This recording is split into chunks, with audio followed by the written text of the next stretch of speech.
মহালয়ের দিনে আপনারা কি কি করবেন অবশ্যভাবে আমি এটা নিয়ে আলোচনা করব আজকে।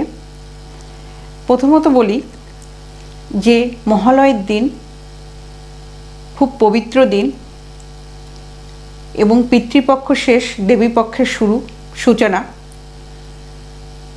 এই দিনে আপনারা অবশ্যভাবে যদি সবাই যদি পারেন এই দিনে কিন্তু গঙ্গা স্নান করা অতীব প্রয়োজন।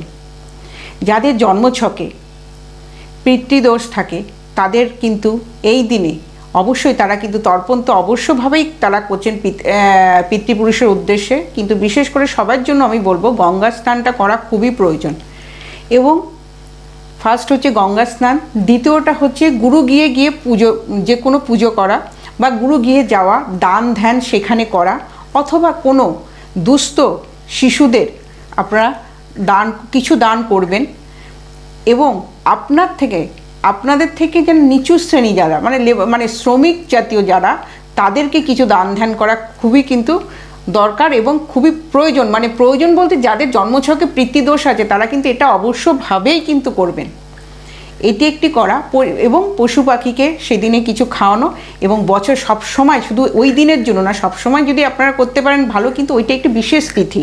ওই দিনে যদি আপনারা এটা করেন তাহলে আপনাদের জন্য খুবই শুভ একটা দিন বলে গণ্য করা হয়।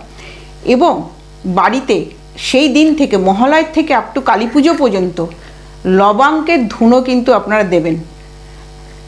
আরেকটি কি করবেন, সেই দিন রাত্রিতে যদি পারেন 14টা তিলের তেলের প্রদীপ জ্বালাবেন। আর যদি সম্ভব না হয় 14টা প্রদীপ জ্বালানো পিতৃপুরুষের উদ্দেশ্যে, একটি প্রদীপ কিন্তু সেটি হবে তিলের তেলের প্রদীপ জ্বালাবেন, নিচে কিন্তু কালো তিল রাখবেন এবং পিতৃপুরুষের উদ্দেশ্যে কিন্তু এটি করবেন।